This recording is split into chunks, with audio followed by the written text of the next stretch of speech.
Hey, what's up, guys, and welcome to Scary Horror Stories from Reddit. And this video will just include a bunch of scary horror stories from Reddit, as the title implies. And there'll be just a bunch of stories, and this video will be long enough. So I'll just get into it and stop at the intro. But before we get into it, please subscribe. It's the channel's goal to be at 500,000 subscribers before the end of the year, and just in total. So yeah, please subscribe. That'd be awesome. And anyways, without further ado, let's get into some scary horror stories from Reddit. My roommate has been in the shower for more than 4 hours. So I got home at around 11 p.m. Late night at the office turned into an even later night at the bar. About 4 drinks deep at this point, and I'm tired, just about ready to fall asleep as I stumbled through the doorway. I lay down on the couch and reach for my bag of joints and spark one up as I pull YouTube up on my laptop. I'm in the middle of watching some luxury cruise tour, close passing out when I hear the front door open. I sit up and turn my head slightly, just enough to see my roommate coming in. He hangs his jacket in the closet, doesn't say anything, and walks slowly to his room, which is normal enough.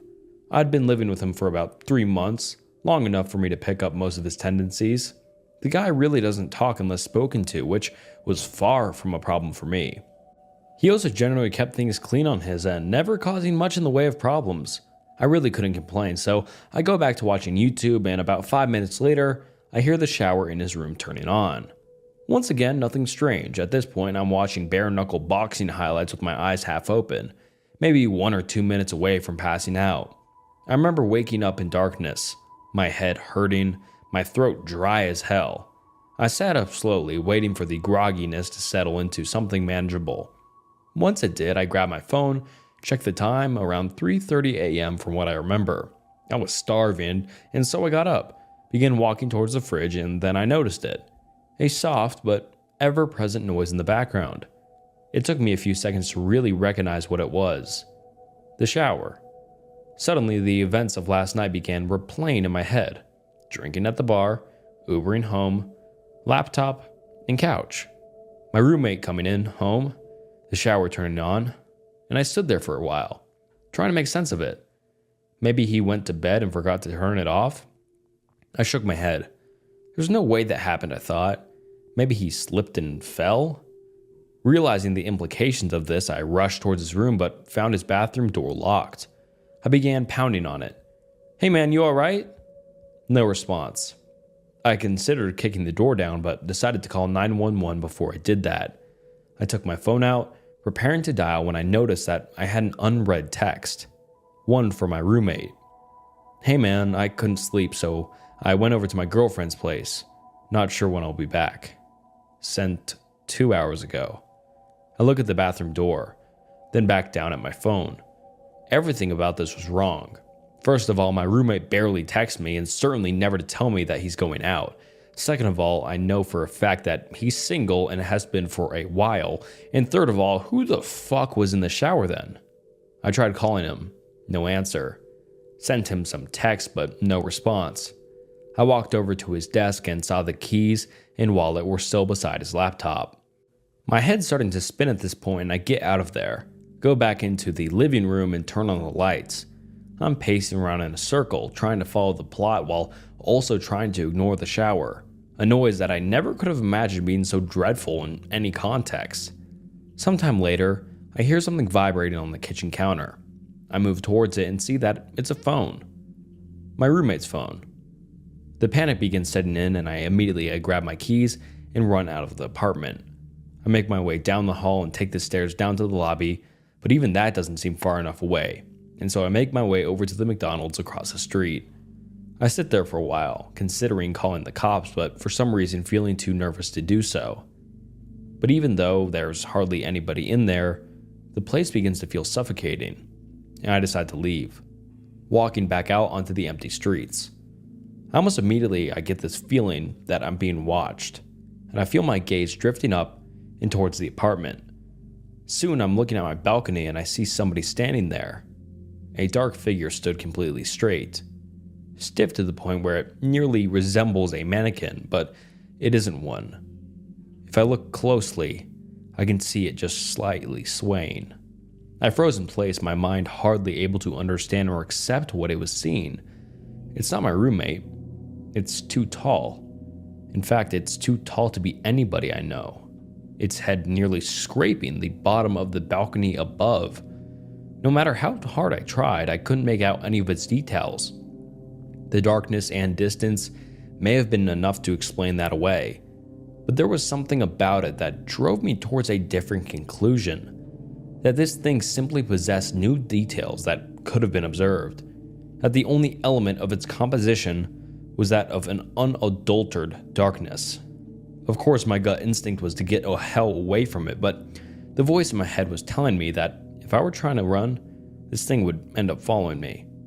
I went back into the McDonald's instead, locking myself in the bathroom as I finally dialed 911. I told the operator that somebody had broken into my place, but that I had gotten out of there without them noticing, but that they were still in there. It was a story that most accurately represented the situation without making me come across as batshit. The operator told me that they would be sending somebody over for me to hang tight. I left the bathroom waiting at the table closest to the exit until I could see the red and blue light cutting through the darkness. I went outside to meet the cops, looking up at the balcony to find it empty, though the door to the living room had been left open. They pelted me with a bunch of questions that I found difficult to answer. Is the intruder armed? Do I have an idea who it might be? What are their intentions? I told them I didn't know, that I couldn't figure it out, but they just kept on asking. Soon I was practically yelling at them to go up there and check it out for themselves, and I suppose the terror in my voice was enough for them to begin taking this seriously. They told me to wait by the entrance, and I watched on as they entered the building. I was out there for a long time, growing increasingly anxious at the thought of what they were going to tell me when they came down. A few minutes later, the silence was broken by a single, muffled gunshot. My heart dropped into my stomach and I continued to wait there, unsure of what to do otherwise. 20 more minutes of silence and the officers still hadn't come down. Soon I could hear more of them approaching in the distance. Before I knew it, 4 more cop cars had pulled up around me and the scene had fallen into chaos. Officers shouting over each other and into the radios, more questions being hurled my way, none of which I was able to answer. The next few sequences were mostly a blur, but I remember the building being evacuated, the tenants frightened and confused as they were ushered outside while the officers became more and more frantic. I remember hearing more scattered gunshots, some screaming, other noises that were difficult to make sense of. There were a few lapses in my memory after that, but I recall being pushed into the back of a police car. After being driven to the station, I was led into one of the interrogation rooms where I found 2 nondescript men in suits waiting for me. They didn't introduce themselves and immediately went into a series of questions, each one more bizarre than the last. What company was your roommate employed by? What was the nature of his job? How many different people have been inside your apartment since your roommate moved in? Have you ever heard voices inside the apartment from the hours of midnight to 3 a.m.? Voices that did not belong to your roommate? Have you ever seen a circle of people standing outside of the apartment from the hours of midnight till 3 a.m.? People that were exceptionally tall? In one of the more unsettling ones, have you ever seen somebody standing at the foot of your bed upon waking up between the hours of midnight to 3 a.m., only for them to disappear moments later? If so, do you remember what they looked like? Any distinct features? As they continued probing me, my mind began conjuring up some of the strange shit that had happened after my roommate had moved in. Shit that I had written off as figments of my imagination, simply because I had no other explanation for them. I did hear the voices, always coming from the room next to mine where my roommate slept. I was always so tired when I heard them, but I do remember it either sounding like a young woman or a man with an extremely deep voice. I could never make out any words, it always sounded like gibberish to me. And then there was that one time where I went to the bathroom in the middle of the night, still half asleep. I didn't bother turning the lights on as I entered, but as my eyes began adjusting to the dark, I could have sworn that somebody was already sitting on the toilet, somebody extremely tall. Of course, when I turned on the lights, nothing was there. It was easy to chalk it up as a product of late night drowsiness at the time, and I had never really thought about it since. After doing my best to give them useful information, The suits spent a good few minutes taking notes on their phones. Once they were done, they sat up quickly, told me that they'd be in touch before leaving the room. A cop came in a few minutes later and told me that since I couldn't return to the apartment, they would set me up in a nearby hotel until they, quote, were able to get the situation under control, and that I should stay put until they give me a call. What happened? I asked him. What did you guys find up there? He stared at me for a long time, not as if he were in deep thought, but as if he held deep aversion for what he was considering telling me. Eventually, he shook his head. I don't know, he said. I really don't know. I nodded, tried to smile, though I'm not sure. It didn't come across very well. It's the next day now, and I'm in the hotel. Of course, I couldn't sleep, couldn't really eat. The officer hadn't called me yet. When I tried searching up information about the evacuation on the internet, all I can find are articles claiming that it was due to a fire. A fucking fire. Update. I fell asleep and I just woke up. It's 1 a.m. now, and I can hear the shower. I thought my boyfriend was the love of my life until I discovered he was drugging me at night. Lately, I've been waking up still exhausted. Even if I went to bed early, I'd wake up feeling like I haven't slept in days. Trying to get out of bed for work was almost impossible, which was strange for me because I was always a high energy sort of person. A few hours of sleep and I was always good to go. I was at a loss as what could have been happening. After a barrage of tests, even my doctor couldn't find anything wrong with me. The only recent change in my life was my boyfriend who had moved in, and I was sharing a bed for the first time in my life. Steven was the first love of my life, and this was my first serious relationship. I don't want to spoil things by making him sleep in the spare room. I liked having Steven around. He made a real fuss over me, and he would bring me chamomile tea every night before bed. The pain in my hip was sharp and pulsated up the right side of my body. I jumped from my bed and nearly collapsed to the floor as I struggled to get to the bathroom. Steven, can you get in here? I cried. A big dark bruise covered my hip, as if I was assaulted in my sleep with a metal bar. What's wrong? Steven said as he came rushing into the bathroom. Did I fall out of bed or something? Steven had a weird expression on his face. I could swear he looked guilty about something. Probably, I don't know. His response was dismissive, which sent my brain spiraling with all sorts of thoughts. This is not normal, Steven. I think there's something wrong with me. You should probably see a doctor then, he coldly said before quickly leaving the bathroom. My doctor was still at a loss and suggested I should see someone who could rule out anything nefarious. Steven was still dismissive of me as we drove to the hospital. I'm sure it's nothing. You're probably just stressed from work. People don't wake up with bruises over stress, I angrily thought to myself. The doctor at the hospital took my blood and did all sorts of tests on me, including a stress test. I should have been happy when the test came back clear, but it only made me feel like I was losing my mind. Something was definitely wrong with me. I would prescribe you sedatives, but your blood work shows you are already on nitrazepam, explained the doctor. I was dumbstruck and wasn't sure what the doctor was talking about. I've never taken so much as a painkiller in my life. The doctor's face looked how I felt. He took out his charts and looked over them again. No, you definitely tested positive for the nitrazepam, which is a powerful sedative. Later that evening, as I sat in bed, a million different thoughts ran through my head. How was that even possible? I thought to myself. As I sat there, Steven walked in with my chamomile tea. And just as I was about to put it to my lips, I was struck by the most unnerving thought. The realization that my boyfriend was drugging me hit me like a ton of bricks and filled me with a dread I had never felt before. I emptied the contents of the cup down the sink in the bathroom before jumping back into bed. Was it hot enough for you? Asked Steven as he jumped into bed beside me. Perfect as always. I felt as if I was lying beside a complete stranger. Had I ever really known him? I thought to myself as I lay there terrified he was doing unimaginable things to me while I slept. I must have drifted off at some stage because when I woke up, my room was a mess and Steven was nowhere to be seen. My body ached all over and it felt like I was in a fight. What the hell was he doing to me in my sleep, I thought. I had made the decision to go to the police, but I needed evidence, or it was just my word against his. I had purchased a hidden camera and set it up in the bathroom. pointed in towards the bed. I woke up exhausted as usual, which unfortunately meant you had done something to me while I slept, but I had it on camera. I opened my laptop to check the footage. For the first couple of hours of sleep, nothing happened. For a moment, I had hoped I was imagining everything until I watched myself jolt from the bed. At first, I couldn't believe what I was doing. It felt like I was watching a horror movie as I watched myself crawl up the bedroom wall like some possessed demon. I continued to crawl up the wall onto the ceiling, looking down over Steven like I was ready to pounce on him. Steven woke, and it was a strange watching him because it was like he was prepared for what was happening and didn't seem fazed by it.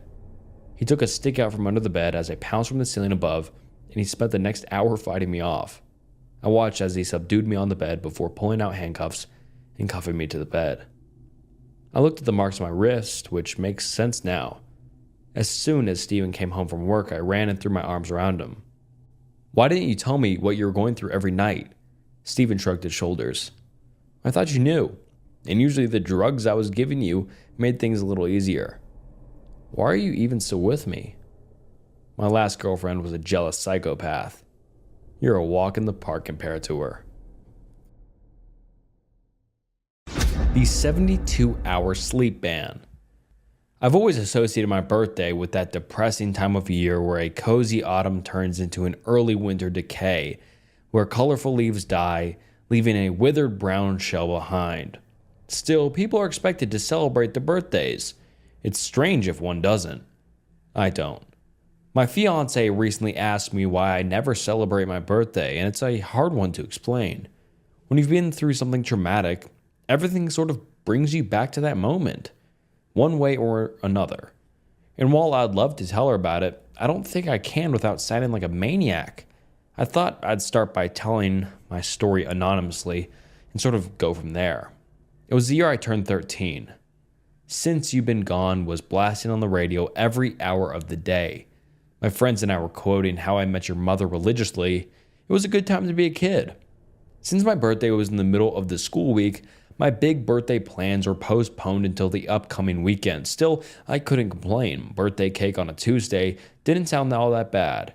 I got home, had a small celebration with my parents, and opened a few presents. 2 new games for my PlayStation 2. Score. I finished up my homework and browsed the net for a few hours ahead of my scheduled bedtime when there was a knock at the door. We rarely had visitors, so to have somebody knocking at our door at 10 p.m. was unusual, to say the least. My parents had already opened the door by the time I was halfway down the stairs. There was a man in a fancy jacket with a clipboard standing outside, along with 2 armed guards. I sort of fell into the middle of the conversation. "So we need you to sign the consent form, and we'll get started," the clipboard man said. "Any questions?" "This can't be legal," my mom said. "On what kind of authority are you?" "Ma'am, this is an emergency. We've been authorized to bring anyone and everyone if need be, but I promise you, it'll be a less pleasant experience than what you could achieve here in the comfort of your own home." As the discussion continued, the armed men pushed into the house. They sort of had a checklist they were going through, asking questions as they poked and prodded. Someone mentioned a satellite phone, which we didn't have. I hurried back upstairs. From my window, I could see them putting wheel locks on our car. They were testing some sort of electrical equipment too, and as they did, I could see the internet connection on my computer disappear. My cell phone lost all bars, and while I didn't check, I suspected they'd done something to our landline as well. They were isolating us, putting us under some sort of lockdown. I still don't have the slightest idea of who these people were. There were no patches, badges, ranks, or symbols, just a bunch of serious-looking men in windbreakers with visible gun holsters. After a few minutes, one of the men entered my room. My parents were worried sick, but were told to wait outside. The man was about 6'4" and had the look of someone who could kill me with his bare teeth if need be. Without a word, he started to go through my things. "You got any walkie-talkies?" he asked. "Any radio science projects, something like that?" "Nope," I said, shaking my head. "I got a PlayStation 2. That can go online, right?"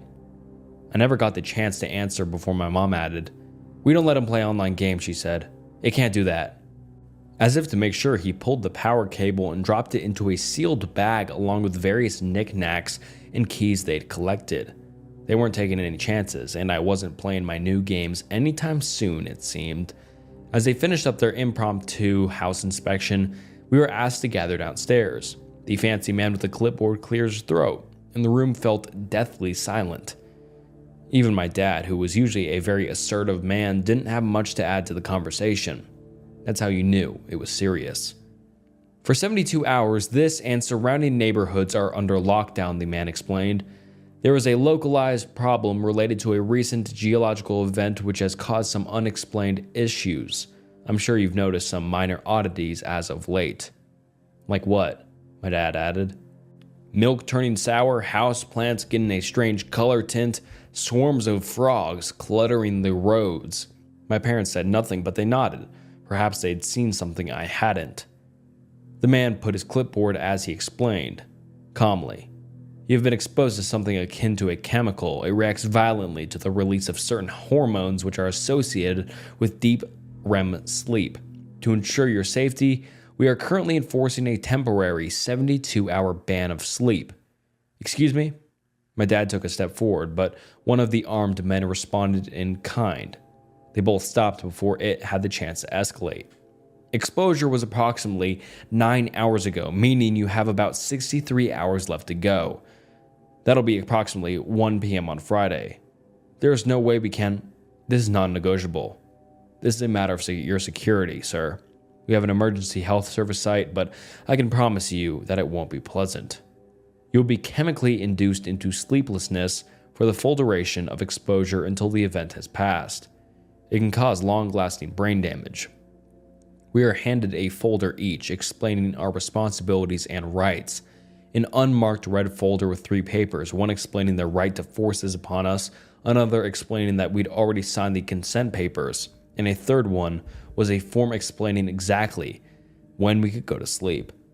There was also an inventory form explaining the items we were to have returned at the end of the containment. They left a box of 50 glass vials, some kind of 4-hour booster shots. The man explained how underage children were not to take more than once every several hours, and that my mother, if pregnant, shouldn't take any at all. Luckily, my mom wasn't pregnant. I'm an only child. We were also given fiber bars with some kind of hormone supplement, unmarked and unbranded, but warm. Maybe they were made recently. The packaging was sloppy at best. The fancy man was trying his best to explain, and I could see my parents were eager to listen to him, but I barely understood half of it. Instead, I looked at the armed guards. They looked exhausted. Maybe they, too, weren't allowed to sleep. One of them had his mouth open and almost drooled, blinking one eye at a time. I could have sworn he nodded off for a second, which prompted him to take a walk outside. I don't know if we can do this, my mother complained. It's a lot to ask. We've only just... If at any moment you can't do this, you need to call this number. It's the only number that works, the man said, pointing to the final line on the final paper of the folder. If someone falls asleep and can't be awakened within a few minutes, they're in terrible danger.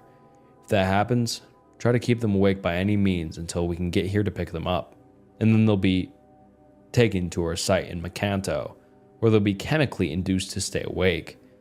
So what exactly happens if someone doesn't make it? My mom asked. If we all just fall asleep? The man shook his head, tapping the clipboard with his pen. They will probably die. Others might too. While I went into the kitchen to explain some details, the angry-looking guard approached me with the sealed bag, handing me back my PlayStation 2 power cable. He gave me a pat on the shoulder. I checked with the tech team, he said. You're good to go, and happy birthday. I'd almost forgotten that it was my birthday. I appreciated the gesture, but I just couldn't bring myself to smile. I had too many questions bubbling in the back of my head, and I was too afraid to speak. They probably talked for another 20 minutes or so before the men left, leaving my parents and I alone in the kitchen. My mother was smoking under the kitchen fan. I'd only seen her smoke 2 times, once when she lost her job, and another time when my father got sick. Smoking in the kitchen was a surefire way to tell something was wrong. Dad was sitting with his arms crossed, looking at the box of booster shots. This is no joke, my dad finally said. This is very serious. We're all gonna need to help each other to get through this. Mom said nothing, but I could see her hands trembling. She'd been crying.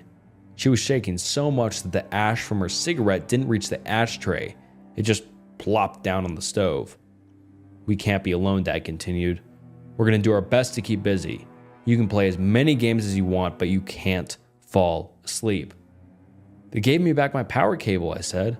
Does that mean it's okay for me to use the PlayStation? It's okay, my mom coughed.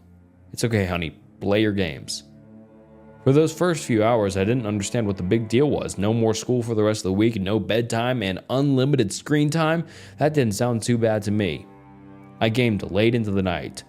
Sly 2 and Ratchet and Clank were on the menu, and I had a blast. I got some snacks along with one of those fiber bars.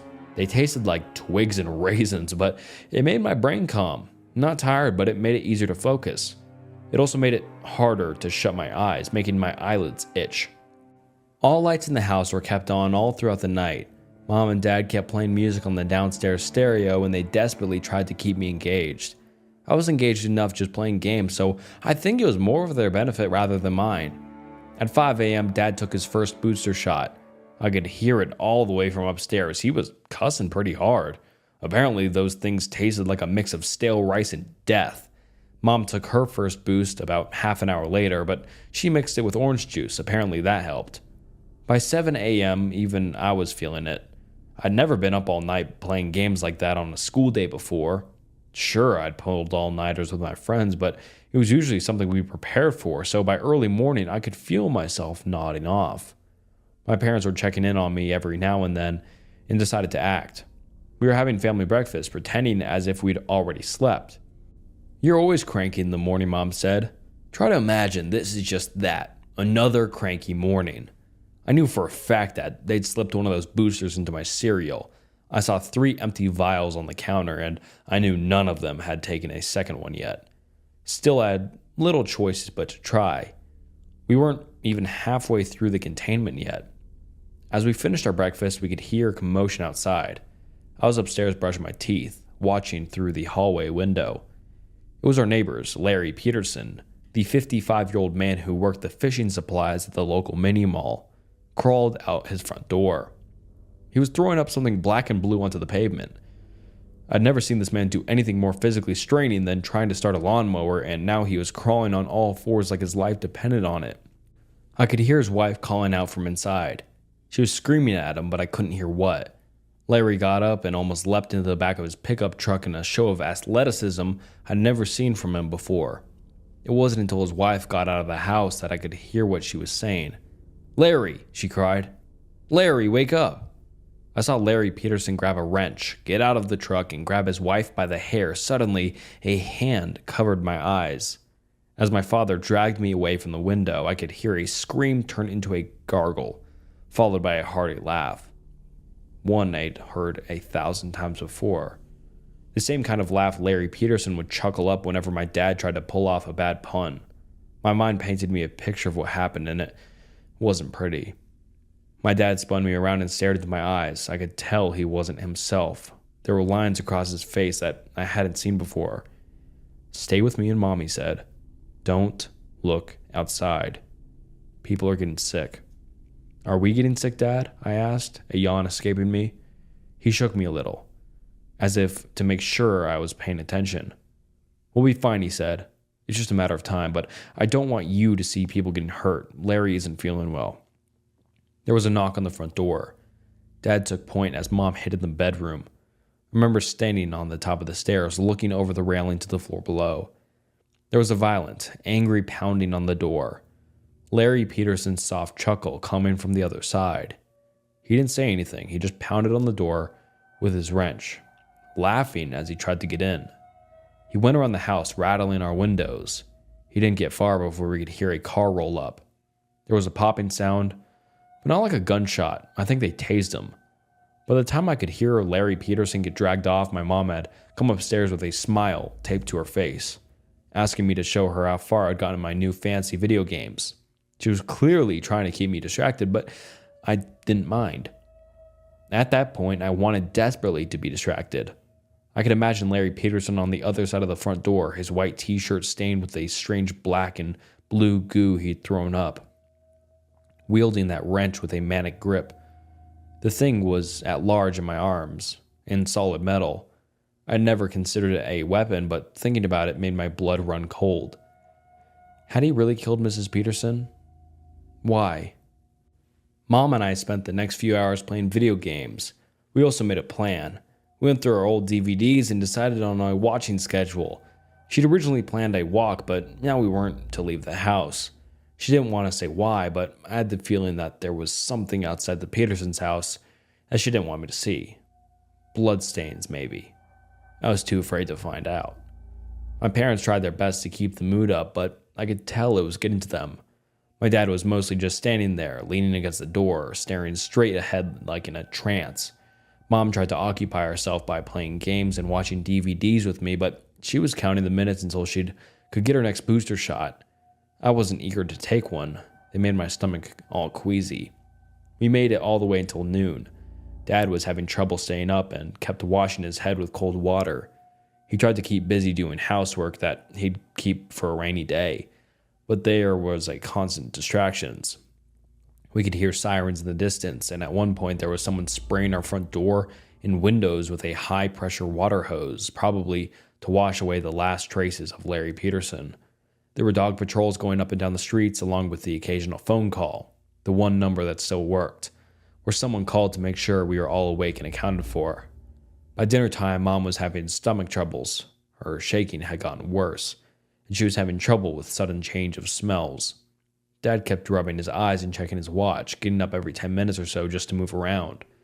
We decided that we were going to play board games after dinner, but Mom was having trouble keeping herself from throwing up. We ended up just reheating a lasagna from a few days back. I didn't mind. Mom made amazing lasagna, but my appetite was quickly lost when I saw my mother barely keeping it together. She kept drooling and making this weird chugging sound. She was blinking slower and slower. Dad tried to get her to eat one of those fiber bars, but she just ran out of the kitchen, locking herself in the bathroom. It was touch and go for a while.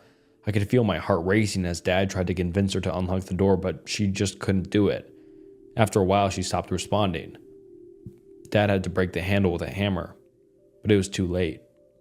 She was already sleeping. I could hear it through the front door. As the door burst open, Mom had only been asleep for a couple seconds, a minute at most, but she was sitting on the toilet, her head leaning back, and something was coming out of her mouth, black and blue fingertips, poking out over the edge of her lips. Her throat undulated. The moment Dad grabbed her, she tipped her head forward, coughing. Dad washed her face in the sink, while yelling at me to wait in the other room. For a few minutes, I was just sitting there, ready to run or hide. It must have been too late, I figured. She could have already been affected, like Larry Peterson. I could hear them arguing in the other room, and as their voices went from angry to desperate to sad, I didn't know what to do. When they finally returned, they sat me down to explain that we were going to be fine, that we were almost halfway through, and that we were in the home stretch. They were so kind, warm, and careful in the way they explained it. But my mind was 1,000 miles away. I had trouble focusing, and all I could think about was that strange noise I kept hearing in the background. Something outside. Dad was halfway through explaining how we weren't going to lock our bathroom doors anymore when something in me screamed at me to react. It was just a slight click, but it was clear as day. Maybe it was those booster shots, but I kept hyper-focusing on little details rather than big picture stuff, like an actual conversation taking place in front of me. I closed my eyes, and no less than a second later, there was a loud bang. Someone was shooting at us. It was only a couple of shots, but we dropped to the ground. One shot got lodged in the front door, while the other cracked the kitchen window. There were loud voices outside, laughing hysterically. They were talking, but barely making any sense.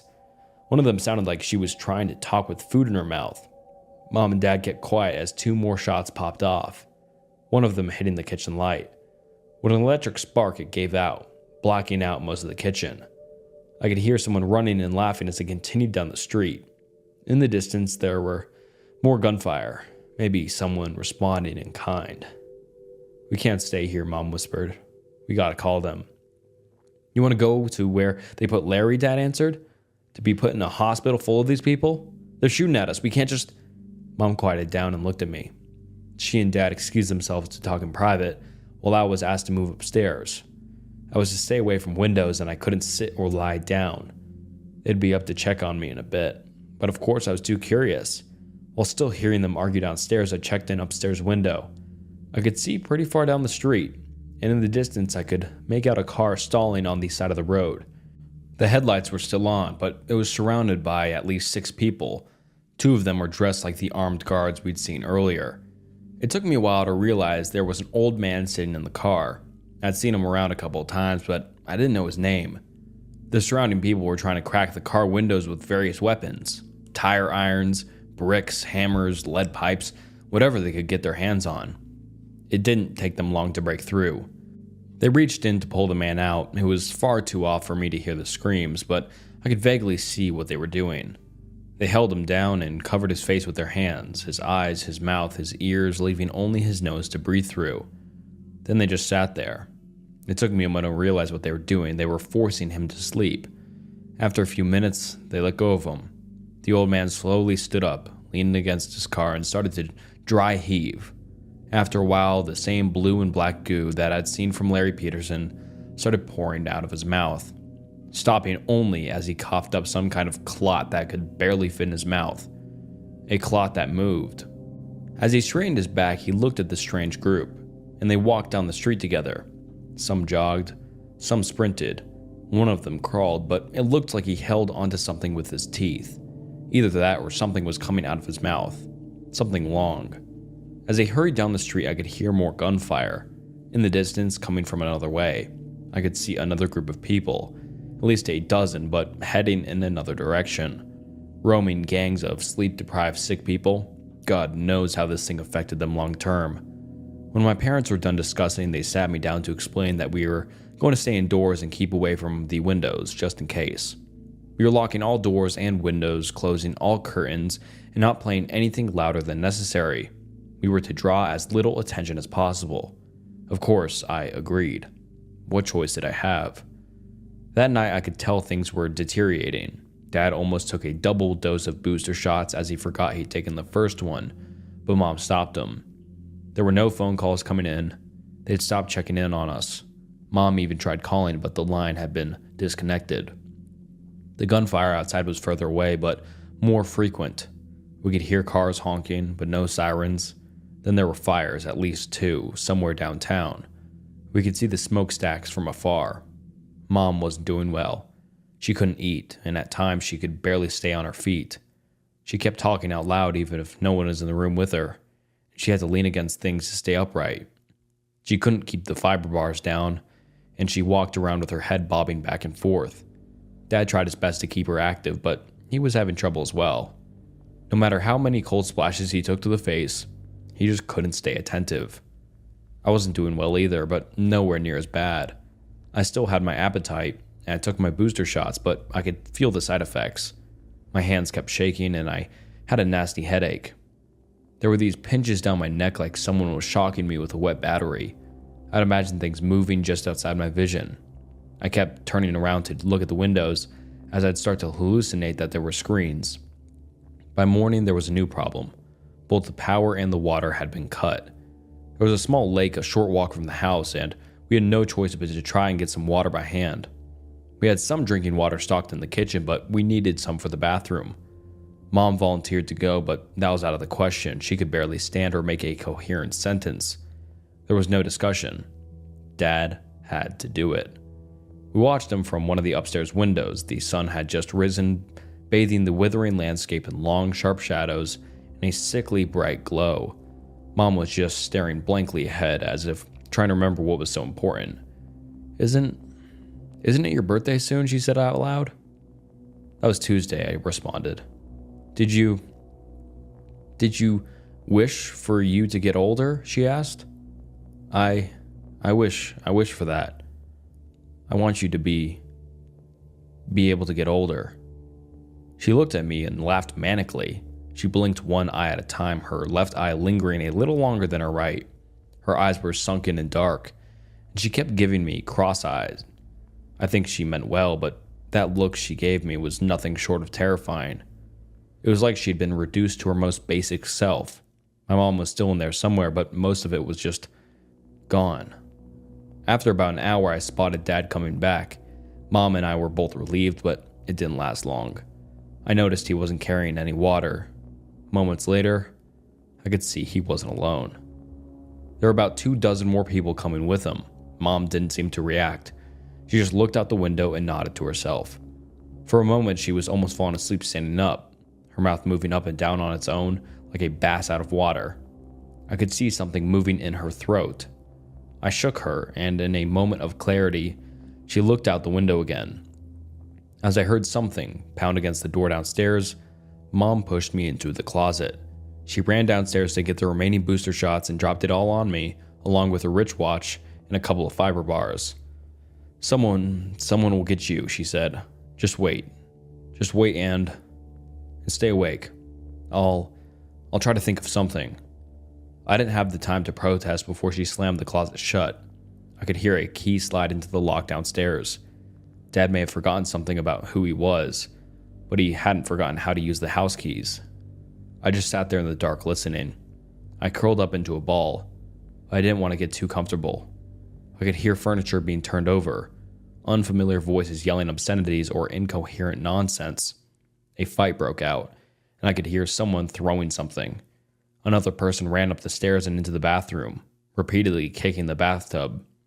A woman screamed, then a man. There was a gunshot, followed by windows being broken. I could hear a muffled scream as if someone was held down, maybe like they did with the old man outside the night before. I must have sat there for hours. In the dark, it was hard to tell if my eyes were open or not. I couldn't tell if I was really hearing something outside or if I was just imagining it. I could hear voices and whispers, but they didn't seem to make sense. Sometimes I imagined them standing just outside my door, asking me for the cheat codes for the games I'd played. All I had to keep my waning sanity company was my mom's wristwatch, and I could barely make it out. Time passed so strangely. I could be wrapped in a thought for what felt like hours, but only minutes passed. Then I would catch myself staring straight ahead, and 2 hours could disappear. I kept repeating the next scheduled hour for the booster shot like a mantra, but things were getting stranger. The clock would go backwards. I'd imagine someone sitting across from me, a pair of white eyes staring back at me from the dark. There were little voices telling me to go to sleep, and I found myself nodding off. I could feel something moving in me, like a hand trying to fit into a glove. I finally gave up and got out of the closet. I could barely stand as I dragged the booster shots and fiber bars along in a plastic bag. I didn't care if there was anyone downstairs. I needed to see something. I needed light or some kind of stimuli.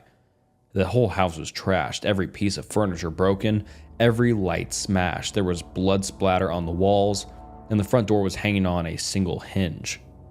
Every window was smashed, and our picture frames had been thrown across the room like ninja stars. But the strangest thing was an acrid smell coming from the kitchen. At first, I didn't understand what it was. It looked like a person, but there was something wrong with the limbs. After a few seconds of adjustment and trying to force myself to clarity, I realized it was a dead body. A young man with a knife sticking out of his chest, splayed out on the kitchen floor. His jaw was extended and broken on one side. There was a black and blue arm reaching out of his throat, reaching upwards to grab his own head. Something in me stirred. Something in me didn't like what I was looking at, and I wasn't sure if it was me or something else. I tried to push it down with a fiber bar, which strangely worked. I made my way outside in a daze. I didn't know what to do. Part of me wanted to find my parents, and another part of me wanted to just get out of town. I wanted to look for a bike or just start walking or catch a bus. Of course, there were no buses to catch, but my sleep-deprived mind couldn't separate fact from fiction anymore. That entire night was one long living nightmare. I kept imagining things coming out of the dark. I could hear voices telling me to turn around, to stop, to run all at once, and none at all. I could barely keep my balance, and stopping even for a moment would send me straight to sleep. I had to keep going. I even took an extra booster shot, which just gave me this sharp joint pain and made me sweat. I could tell I'd done something stupid. I took a shortcut through the park. I could see faces coming out of the trees. I saw a man lying face down on a gravel path, being pulled forward by an arm coming out of his mouth. I saw a man out by the lake, repeatedly slapping his arms against the cold water surface like a manic child trying to get as high a splash as possible. Some of it was real, some of it wasn't. I couldn't tell which was which. Not anymore. When I finally reached downtown, I saw at least 24 people gathered outside a burning building, all of them with black and blue arms reaching out of their mouths, stretching towards the flames as if slowly wafting air towards them like human kelp moving against an invisible current. They leaned back and forth in unison, praising whatever chaos they had caused without a word or sound. And yet I could hear them, welcoming me, beckoning me, all voices unique, carried to me by an unfelt wind. Come closer, it begged. You belong here. I turned away and the voices grew louder, desperate, screeching, demanding my attention, my devotion, some of them coming from outside, some of them coming from the rumble of my stomach. It's already here, I laughed. It'll never go away. It'll never sleep. It'll never stop.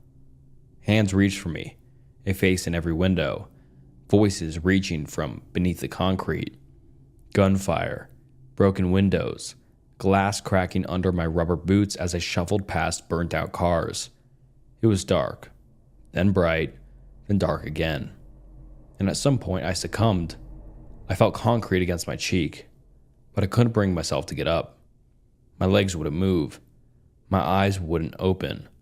Yes, the voices laughed. Come to us, come burn with us. And then, darkness. I don't know how long I was out. Hours, maybe half a day. I woke up to see a man running towards me, asking me if I was okay. A car had pulled over, bathing me in warm light. By the side of the road, a colony of frogs looked at me. In the distance, my eyes landed on a discolored sunflower. It turned blue. Strange how you don't notice the most obvious changes until they stare at you in the face. Turns out, exposure had happened at least 6 hours earlier than the man with the clipboard had predicted, and I had been awake long enough for most of the effect to pass through my system. I was found unconscious by the slide of the highway, about 9 miles from my house. While I did have an uncomfortable, dreamless sleep, the effects it had on me were nowhere near as bad as what happened to most of the neighborhood. I'm sure you've heard of it. Riots, they called it. Just another mess up in a low-income area. I don't even think it reached national news. Some of the people who succumbed to it early had permanent brain damage. Larry Peterson was never the same, but it was hard to tell if it was because of the emotional trauma or the sleep thing. Either way, he had to have a nurse come look after him for a few weeks for the rest of his life. Mom and Dad weren't completely unharmed either. Mom developed some kind of narcolepsy after that night, spontaneously nodding off at the most inopportune times. Dad lost his sense of taste and smell. To this day, they're having a hard time explaining what exactly they experienced. To them, it was just like going to sleep and having the most horrible nightmare, only to wake up in a hospital bed. Sometimes I wonder if I did fall asleep. Some of the things I saw were so strange that there was no way to tell me if they were real or not. I vividly remember that scene of hands waving back and forth outside that burning building downtown. It had to be real. That building did burn. As you might imagine, I have a hard time looking back at this. Thinking too much about it gives me this icy feeling in the pit of my stomach. Like a small part of me believes that this was all just a big nightmare. That I'm just still like clocks tick away from waking up in that closet with someone standing just outside, waiting for me. Or maybe it's something inside of me, still waiting to grab the reins. Maybe it's just a night away. My daughter had been prying at the door handle every night. It's gone from adorable to disturbing. I remember the first time I heard it. Click. Click. Honey, what's that? I asked my wife Carmen, after waking up in the middle of the night to a strange sound. What's what? She replied in a groggy state, frustrated that I had woken her so late. But the sound had stopped. The next night I heard it again.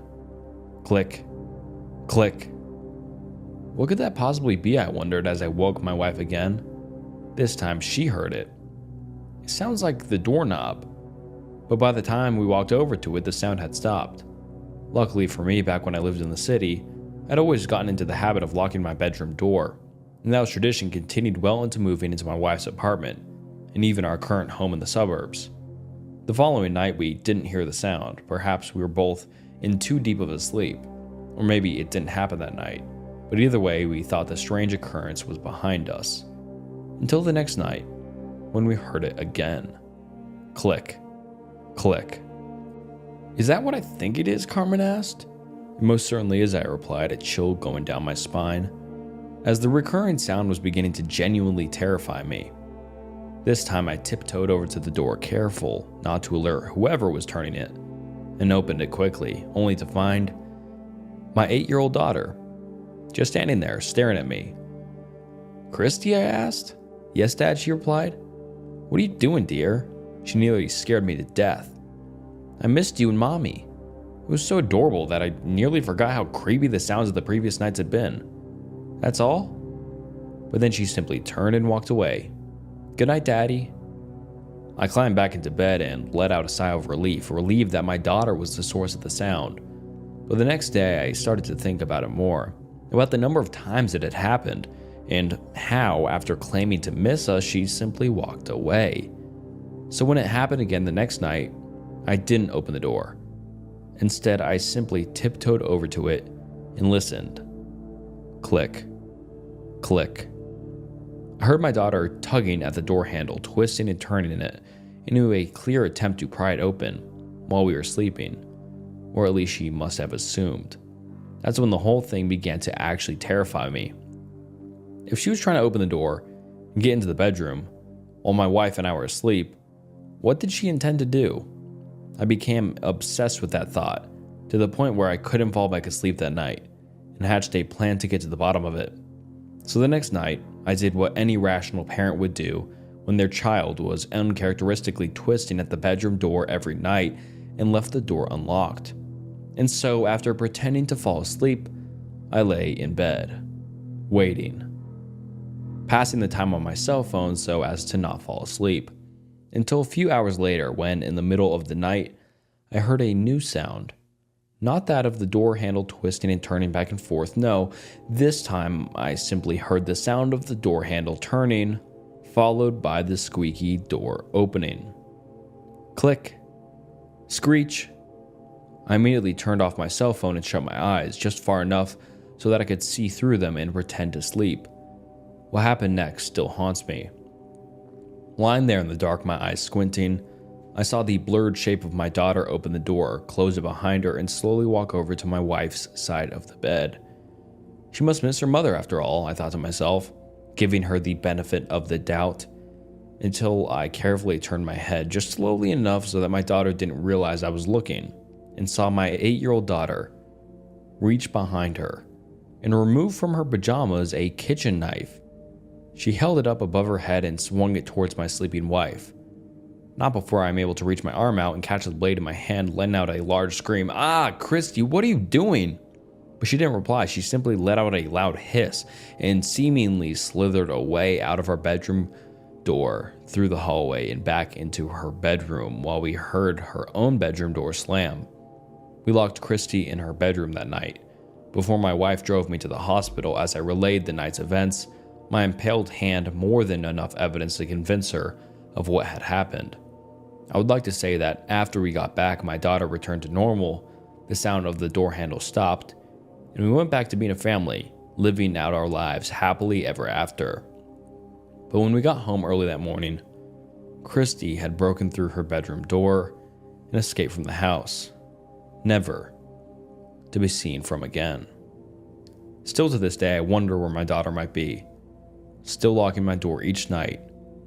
I can only hope that others do the same. I moved in with my girlfriend recently. I don't feel safe anymore. I met my girlfriend Victoria 7 months ago in a bar. We'd felt an instant connection and started dating 3 days later. She brought nothing but happiness, the perfect definition of a soulmate. So when I graduated from university, we both agreed to move in together. She's 2 years older than me and I was already working, so I moved into her house. However, after moving in, everything went downhill. The first incident happened on the first night of moving in. Victoria works night shift, so she was getting ready to head out. "Babe, I'm off to work now. Just to tell you again, the neighbors next door get a little cranky at night, so just ignore them," she said sweetly. Yeah, I get it," I responded. I gave her a kiss goodbye and she left, leaving me alone in her house. I sat down on the kitchen table and got to work. For context, I work remotely as a character designer for a video game company. It was peaceful for a few hours until the clock hit 2 a.m. The cranky neighbors began screaming profusely. I couldn't hear what they were saying, but it sounded like an intense argument. I tried ignoring it for a while, but eventually the sound became unbearable. Banging was heard on the walls, glass shattering on the roof, followed by more screaming and arguing. So much so, it sounded like multiple voices overlapping each other. I tried blasting music in my headphones, but that didn't even help. Eventually, I couldn't take it anymore, so I called it a night and stopped working. The next day passed by in a flash. I chose not to tell Victoria about the neighbors since it was apparently normal, and I didn't want her to think that it bothered me so much. It was her house after all. Nighttime came and I was watching TV in the sofa when the arguments from the neighbors came again. Thumping, glass shattering, furniture being thrown around. You'd think their house is a WWE ring. Jesus Christ, I muttered to myself. Suddenly I started hearing banging on the door, followed by a blood-curdling scream. "What the fuck?" I said, while pausing the movie I was watching. The neighbor was trying to break into the house. That's it. That was the last straw. I got up and went to the back door where the banging and screaming was being heard from. I grabbed a knife from the kitchen table in case the man would break the door. Thank God it was locked. Just in case, I leaned against it, each punch crushing my back. My heart was racing, my hands were shaking. I didn't know what to do. For all I knew, the man could seriously hurt me. It felt like an eternity before what I'm assuming is a man stopped banging on the door. Concurrently, the screaming stopped and it was silent. "The fuck?" I muttered to him under my breath. There was no way I was going to live in these conditions. I decided that I was going to confront Victoria about it when she got home. With that in mind, I made sure that all the doors were locked, windows shut, and went to bed. A few hours later at 6 a.m., my girlfriend got home and laid down in bed next to me. She hugged me from behind and gave me a kiss on the nape, waking me up. "How's everything?" she asked softly. "Were the neighbors loud?" I grunted and turned my head to face her, rubbing my eyes. "What?" Victoria giggled. "How did it go with the neighbors?" I found it strange that she asked me today, but not yesterday. Maybe it was me being tired. "The husband tried breaking in," I said. "He banged on the door for at least 2 minutes screaming. I thought this was the end for me. Seriously, Victoria, I don't think this house is safe for us to live in." "As long as the door is locked, you'll be fine," she smiled sweetly. I gave Victoria a serious look. "Listen, I can't live under these conditions." I tried to say it as nicely as possible. "I didn't even feel safe in this house last night. You're telling me this is gonna happen every single night?" Victoria looked down, her eyelids drooping down in discomfort. I felt sorry blaming her for something that wasn't her fault, but we obviously needed to do something about it. I can't fear for my life every night. "I'll call the wife tonight and see if anything can be done." She hugged me tightly. "Okay?" I smiled and kissed her forehead.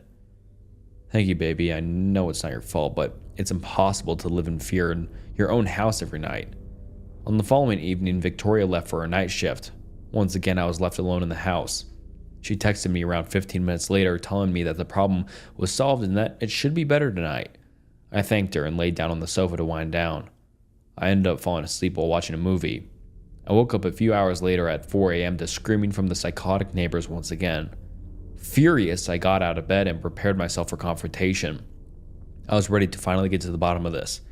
However, as I walked closer to the door, something felt off.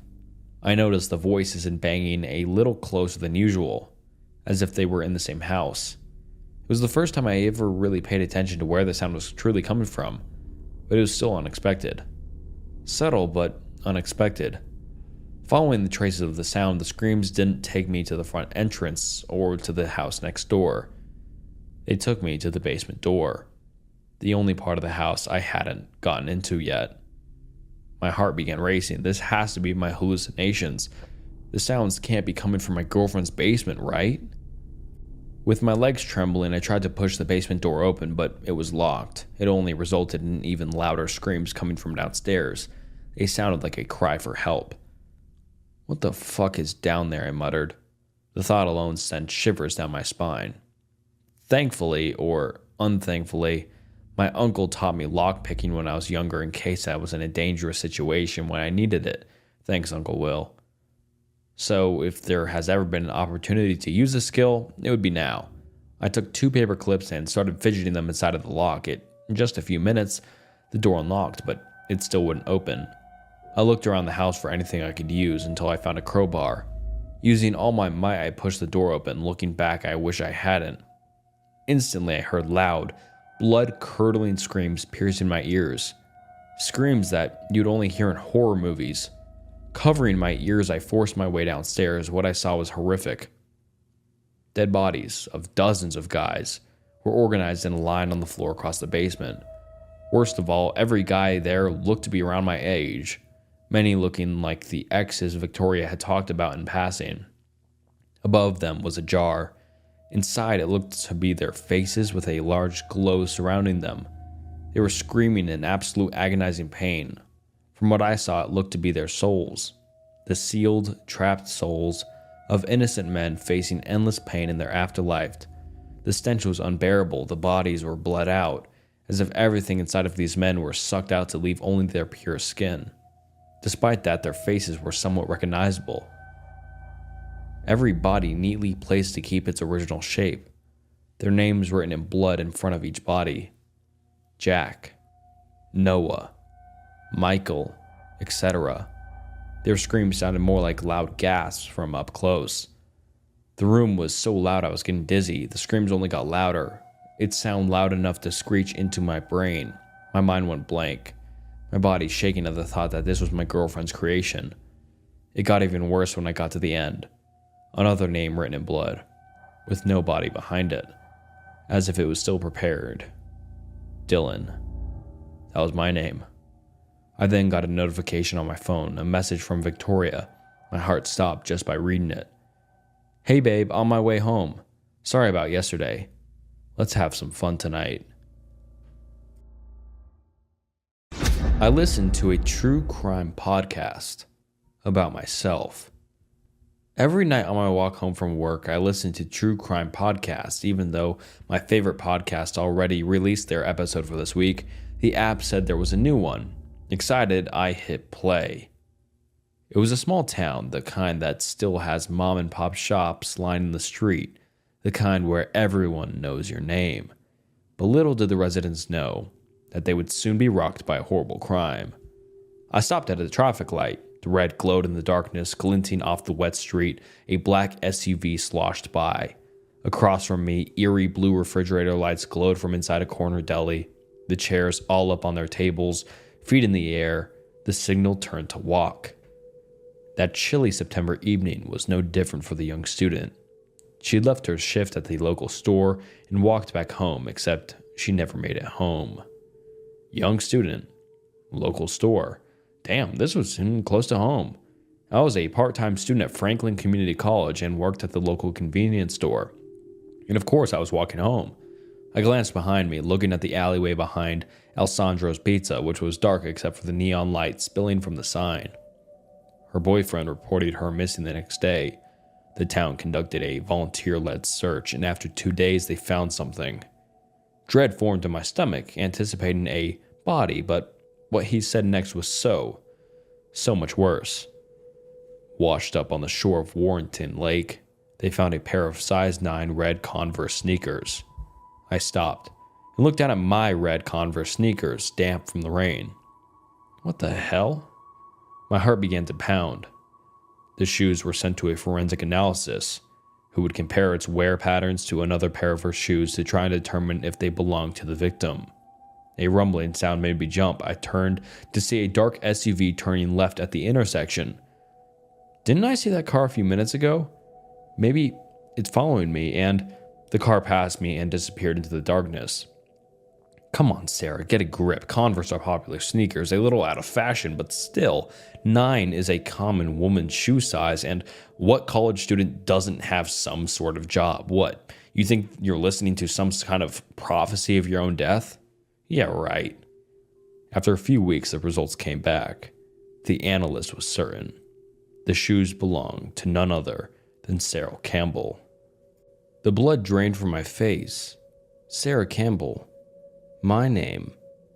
What the fuck? How? I didn't have time to think. I forced myself to move. I broke into a run. The small shops turned into a colorful blur. Searching the lake came up empty. Without a body, a crime is hard to solve, but police didn't give up. And finally, a witness came forward. Someone had seen a car parked at the lake that night, around 2 a.m. A black SUV with darkened windows. No. What the hell is going on? I whipped around. The street was empty. No people, no cars, no witnesses, said the little voice in the back of my mind. The one that's watched way too many crime shows. My eyes scanned the shops. All closed. There were 6 black SUVs matching the witness's description in the Franklin area, but one of them in particular caught Detective Nolan's eye. It belonged to John Kelly, a registered S offender. Vroom. The sound was so soft I almost didn't hear it over the voice of the podcast. I whipped around and there it was. 2 blaring white headlights behind me, coming from a black SUV. I forced my legs to pump faster. The car didn't speed up. It crawled along, slowly taking its time, like the driver knew he could catch me, no matter what. I glanced back, trying to make him out behind the darkened windshield, but the headlights were too bright to see anything. Kelly wasn't just a registered ex-offender. He'd been convicted of assaulting a woman he worked with, who had multiple piercings and short dark hair, just like Sarah. The car crawled down the road, stalking me like a lioness stalks her prey. I veered left onto our dark residential street. Just a few more steps. Headlights flashed across me, illuminating my running shadow on the pavement. I didn't look back, I just ran as fast as I possibly could. The little brown house with the yellow shutters came into view. I sprinted across the grass, grabbing my keys from my pocket. Click. I threw the door open and slammed it shut behind me. Then I turned the deadbolt, collapsed against the door, and began crying. I heard the rush of the car passing our house, continuing down the road. But I wasn't safe. Gabe wasn't home yet. I was alone, in a dark house, with someone driving down the street who knew exactly where I lived. Still sobbing, I checked all the locks. Then I called Gabe, who assured me he was 5 minutes away. I made my way down the dark hallway and headed into the bathroom. Then I set my phone on the counter, grabbed a clump of tissues, and began to blow my nose. Click. I jumped, whipped around, but it wasn't coming from outside the door. My phone's screen lit up. The podcast was still playing. I must have hit it when I put the phone down. It had skipped several minutes forward according to the play indicator. "What do you think happened to Sarah?" the baritone voice asked. I reached for it to turn it off. Well, she told me she wanted to run away before. I stopped dead. It was Gabe's voice, clear as day, coming from the speakers. "She did." "Why?" the voice asked. "She wasn't happy with her grades, her job, her parents. She told me sometimes she'd dream of just moving to some random state and leaving it all behind." I froze, staring at the mirror. I never said that. Never. Gabe was lying? I mean, that was hurtful to me as her boyfriend, you know. I thought we were going to get married someday, but apparently she didn't feel the same way. My heart pounded in my ears. "So you think she just skipped town and is happily living her life out somewhere else, rather than being abducted or murdered?" A pause. "Yes, that's exactly what I think. That's all for now. Thank you to our listeners." The outro played. I stared at my reflection, everything coming down all at once, my mind trying to race and catch up what it meant. The front door creaked open. Footsteps sounded outside. "Sarah, I'm back." I backed away from the door. "Sarah?" My eyes fell on the window. I ran over to it, turned the lock. Push. I popped the screen out, then I swung the leg over, pulled myself through the window, and ran as fast as I could. I found a 4,600-year-old document describing a humanoid species named Sigil. I've been researching Mesopotamia my whole life. I remember being fascinated by that civilization ever since I was a preteen.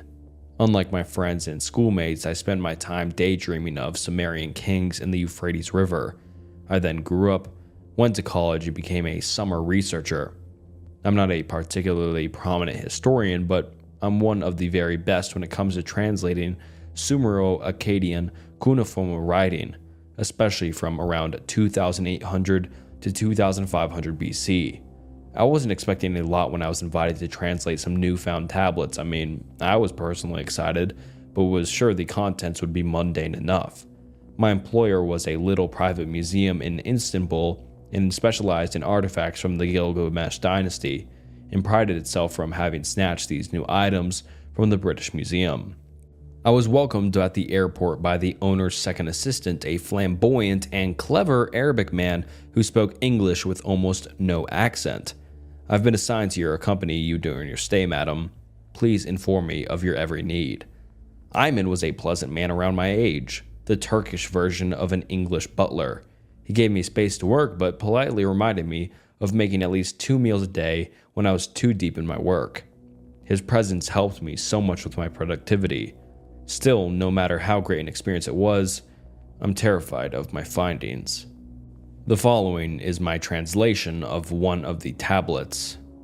"We humans are being killed daily. The sigil are an inferior species in every way, but they have something we lack. Something that should be a curse and yet somehow is their biggest strength. They don't know when to give up. They surprised us with their resistance, and they are so numerous. The sigil took a habit of procreating like the rats or ants, and now they are as numerous as the stars in the sky. They always had plenty of children, but most of them would die of disease or being attacked by the predators on their precarious houses. That way, their numbers were always around the same, unless they were on war between themselves, which happened constantly for simple resources like water. But now some of the sigils, merely through observation and the trial and error method, learned of our medicine and architecture, and they started to flourish and prosper. Too much. After invading and overpowering their fellow sigil from other tribes, a group reached our empires and slaughtered us. We hit them back, with our better horses, better weapons, better built men, and we slayed them, but despite that, they never stopped. They are indefatigable. I wish I could understand why. We're taller, stronger, and dotted with brains they would think only a god could possess, and still they fight. Just because they learned how to walk on 2 legs a while ago, they think they can rule the world, despite the fact that their reasoning is puny and their sciences are non-existent. They don't even know how vast the world is. That's laughable. Like their ancestors, even inferior hominids, their life is only worth after procreation. So their children dead before mating age are useless and forgettable. This primitiveness is what enrages me about them the most. The sigil wants all our secrets, our king. They want to be us. Tired of seeing my sisters and daughters die, I'm utterly ashamed to admit that I was scared and reached out to the king. I advised him to strike a deal with the sigil. At first he refused, but after a lot of our blood was shed, and only around a few hundreds of us remained, our king, Gilgamesh, finally decided to surrender to the inferior species so the rest of us could be safe. We would retreat to our underground city and live safely for generations to come. The king would stay with them on the surface to rule them and develop their society, and stay with them for precisely 4,560 years before we fiercely take our world back. Of course they agree.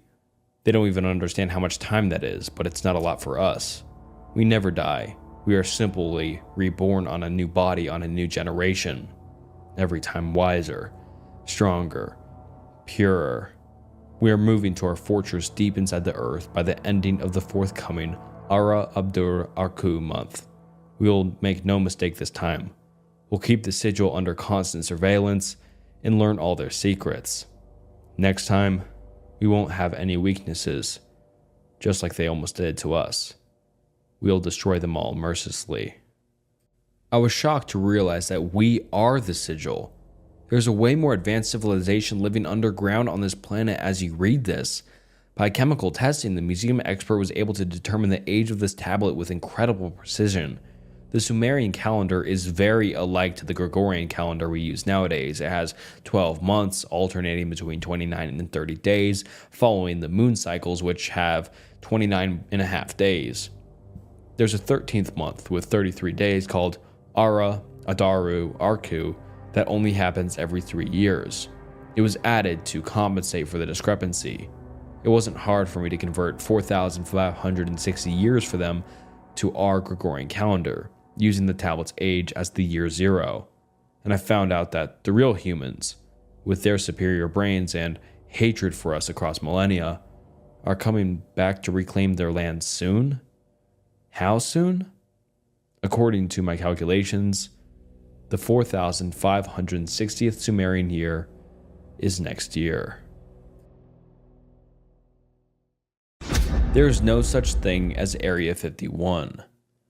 For several years, I've been an avid reader of No Sleep, but because of my profession, I was never permitted to submit content to it, or to anywhere.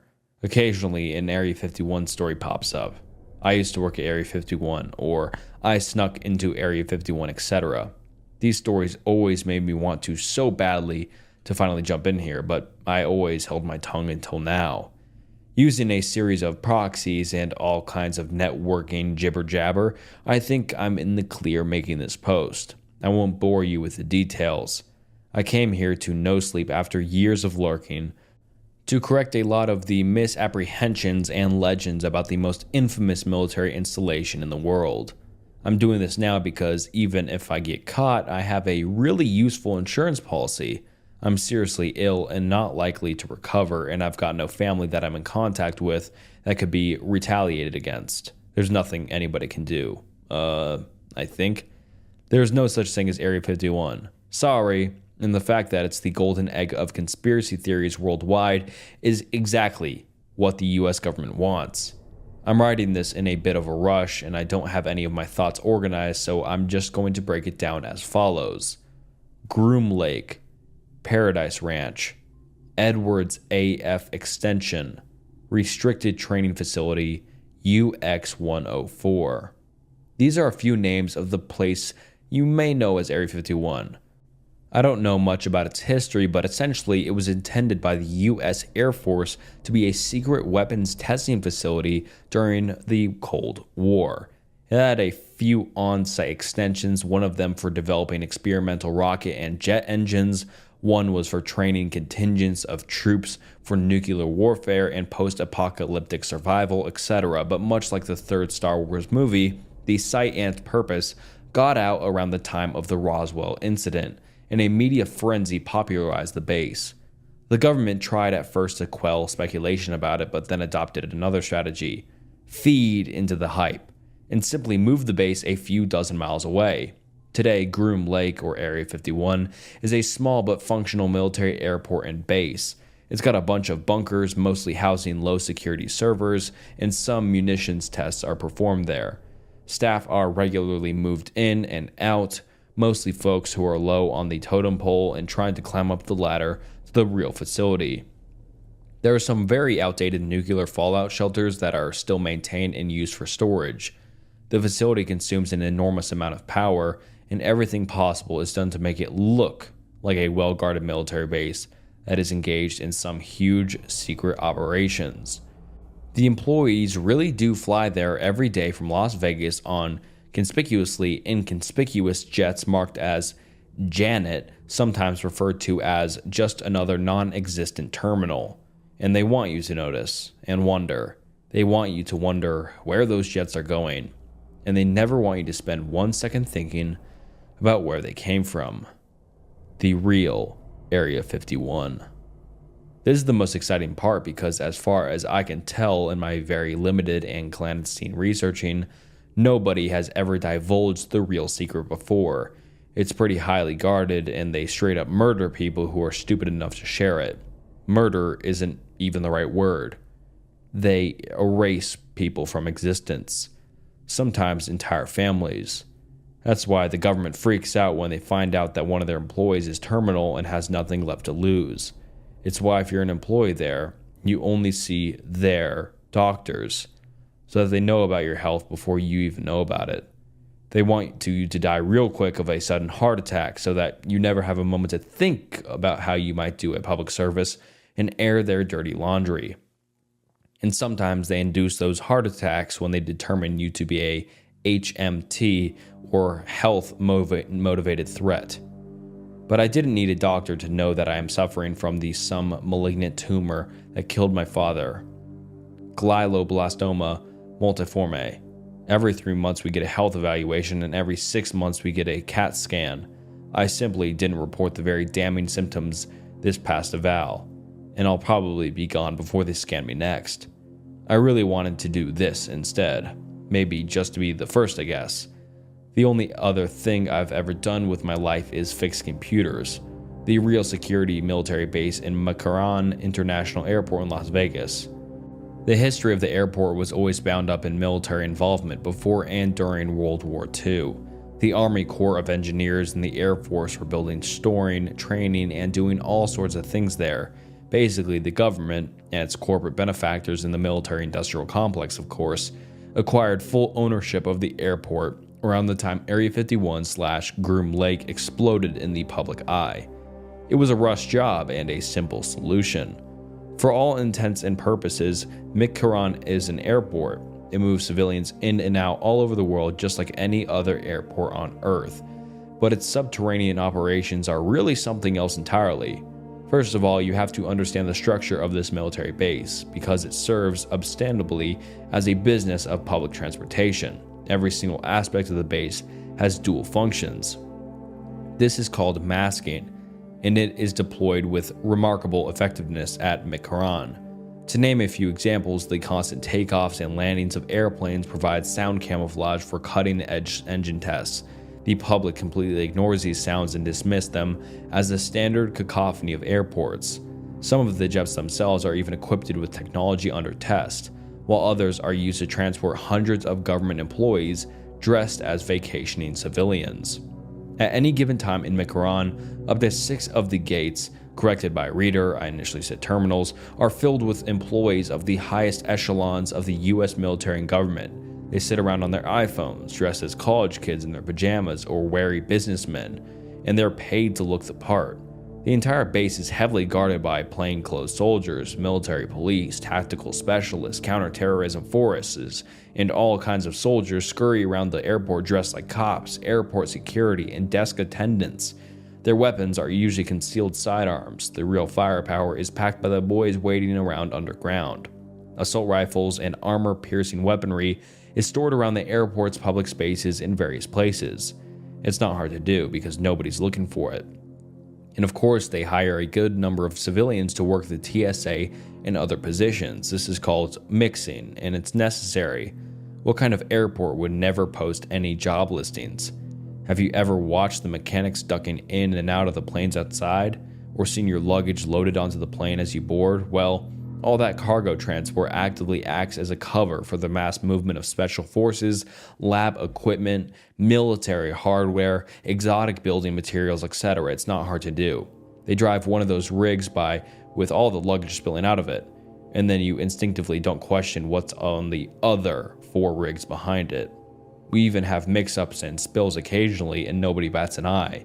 You're always exposed to some kind of radiation while flying, and McCarran, by the way, is why the standard of safe exposure is set where it's at. But excess radiation from weapons testing is vented into the earth and out of the nearby desert. Having an airport to explain the radiation is an effective means of ridding the base of nosy folks with Geiger counters. But the true genius of this top-secret military installation is at the larger scale. The base was built under an airport because of the enormity of its power consumption. But it consumes a lot more power than a regular airport. So it was built in a city that consumes a tremendous amount of power, Las Vegas. So the base is hidden from view, even on the electric power grid. Area 51, not so much. And that's on purpose. Inside the base. So if Area 51 is the distraction, what do we call the real one? It has many names, but it's usually referred to as the Nexus. That's an acronym, but not many people know what it means, not even me. Everything about the Nexus, from its operations to its structure, is compartmentalized. That means everything is need to know, and virtually nobody knows anything more than their specific task. You could work in an office in the Nexus doing something like accounting and never have one single clue what the woman next to you does, or the guy down the hall. They say not even the president knows exactly what's going on there, just a few generals and some dudes in the CIA. The business culture here is insane. It's like North Korea. Everyone is smiling, everyone is fine, and everyone is happy to say just a few phrases about what they do, when we're allowed to socialize, which is not much. Every line is bugged. Every room has a camera in it, and nobody knows who's watching or listening or when. So that makes you think. Nobody here is telling the truth about anything, not even the guy I share an office with. I wonder if any of us know why we are even here. People you've worked with for a long time will suddenly get reassigned or have a medical emergency, and you'll never see them again. And nobody will remember that person, no matter how many people you ask. I actually got hired to do some programming for the Navy when I was in my early 20s out of college, and then got sent to Groom Lake to do server tests. They liked my IT/networking skills, so after a series of strange psychological tests and mountains of non-disclosure agreements and background searches, I got offered a job at a facility near Las Vegas proper. Here are a few stipulations of that job.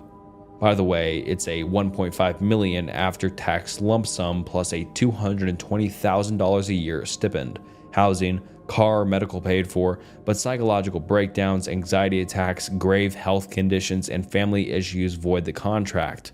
I also sign approximately 2 new non-disclosure agreements per week, most of which read under penalty of death somewhere. Employees aren't allowed to leave the grounds for 5 years, and we all live underground.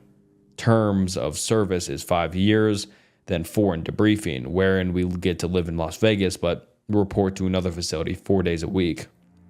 We are discharged and observed for the rest of our lives. Our passports are permanently void. We cannot ever leave the continental US. I heard a statistic that 20% of former employees commit S-word. I don't know if it's true, but if it is, I bet it's actually, quote, S-word. The base is underground. It's a network of large structures called hives, which form what is called the colony or the nexus.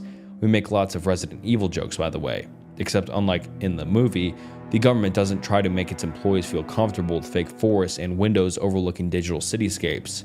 It is a dark, dreary, Soviet-style labyrinth of halls and bunkers, replete with all sorts of submarine-like features, water and airtight hatches, trapdoors, reinforced blast doors, etc. The only exception are the office buildings inside where chair moistuners like me work. They look just like the office you work in, except the men with guns standing guard 24/7 everywhere, looking over your shoulder. Oh, and the beautiful, almost surreal glow of the cutting-edge laboratories that pock the lower levels of each building. I've never been in them, but I've passed by a few times. There are 4 hives to my knowledge, although I wouldn't be surprised if there were more. I work in Hive 1. I run some of the servers with a few other guys on one particular floor.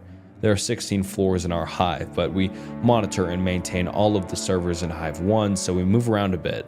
I've gotten to skim some of the data that passes through, and from what I can tell, we're the most boring hive. I've compiled the following list based on the things I've intercepted on our network, and also from hearsay from other coworkers. The Nexus has multiple networks, and they're all decentralized, but there are some ways in which they communicate, and it is via those lines of communication that I am privy to some sensitive information. Here's what I know. Hive 1 is finance, accounting, operations/organization divisions, troop training/housing, and some scale weapons testing. Hive 2 is chemical engineering, some nanotech research, and advanced psychological fitness, whatever that means, for elite military forces, probably Black Ops stuff and how to survive 30 years of solitary confinement at a Siberian prison. I also have reason to believe this is the hive where the bigwigs meet and live. Hive 3 is the upper levels, bioweapon and disease research testing. If the government has zombies, they've got to be here. I've wanted to make so many fucking zombie jokes over the years, but I never know which of my coworkers is a rat. Lower levels, equals advanced space travel and space warfare technologies. Particle engines and gravitational beams and the like, guessing, no real evidence, science fiction stuff. And what's on email with all sorts of coded language marked A, B, which is widely believed to refer to astrobiology, that's alien life. Maybe it's just some single-celled organisms or fossilized plants from some meteor. Or maybe it's something much more advanced. Whatever it is, there must be some reason it's not on the upper levels with all the biologists. Hive 4. Total informational blackout. There are encryptions and firewalls and network security features protecting this hive that I've never seen before, not even on top secret Navy projects I worked in the past. I'm being very non-specific in the language I use to describe our server clusters and networks because I don't want to tell them exactly who I am. They'll eventually find out anyway. But there's a widely whispered rumor about Hive 4. Allegedly, the most terrifying thing in the world is in that structure on floor 15. There are a few unusual things about Hive 4. First of all, none of the top brass has clearance to get in there. They access it remotely via video feed in their conference rooms, and materials are often transported from 4 to 2 for physical review. I don't know why our big wigs won't go into 4, but maybe it's because it's too dangerous. There was one guy who worked in 4 a few years ago when I first started, and he caused the first Nexus-wide lockdown I've ever seen. He was being escorted through one Thumpers, what we call the squads of black-booted soldiers that grant access to different hives, and he started shrieking about IDAs. I didn't hear screams, but I heard the gunshot while I was eating lunch. They put a bullet in the back of his head before he could finish his sentence. IDAs, by the way, are interdimensional anomalies. I have no further information on what those are. Another thing I've read minimally about are the twins. I don't know who or what these are, but they're the above top secret gem of Hive 4. It is a treasonous to even correspond about them on our secure networks unless you are cleared to do so, and only 4 employees are. I've only seen a few things about them. One was a medical record, no vitals, unusual vocalizations that manifest hallucinations and psychosis in nearby employees, and skin that produces violent nausea when touched.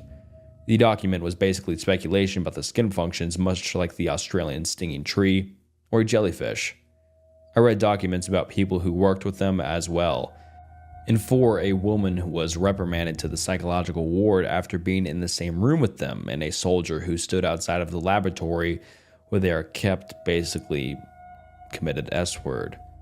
Specifically, he peeked inside during a routine access, then began bashing his own brains out with the butt of a pistol while singing an Irish folk song.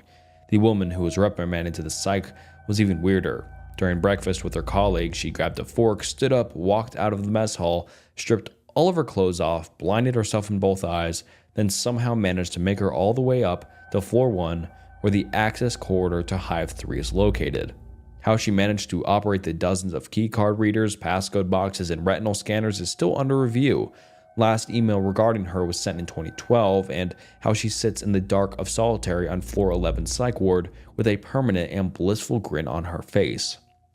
One of my colleagues whom I trust told me that he saw the twins once through hacked access to a video feed. He said they are woman-like, about twice as tall as a full-grown man, with unidentifiable black growths dangling from their heads, like hair but thicker, and they basically float a few inches off the ground and drag their toes lightly as they move. They're utterly pale. He never saw the faces, but he claims that they appeared to distort reality, or at least the video feed, in such a way that space looks bent around them. Perhaps these are the IDAs that earlier dude was screaming about. This is all I have for now, but hopefully the world knows the truth someday about what goes on down here. We are all basically prisoners. We have very limited and supervised access to the internet, so if you don't hear from me again, assume they figured me out. And alright guys, thank you so much for watching this video. I mean, this is one of the longer Reddit story videos I've filmed, so let me know if you'd like to see more long videos in the future, or short videos, or somewhere in between. But let me know what topics you'd like to also see me cover in the future. And thank you so much for watching to the end. It means the world, and subscribe and like the video. Please, it would just be awesome and it'd help the channel out a lot. And you guys seem to enjoy this video enough, so yeah, consider joining the community. And yeah, feel free to watch another Reddit story video if you want. And if you don't, that's cool too. Thank you for watching the whole video. I love you so much. Thank you for watching. And until next time, see ya.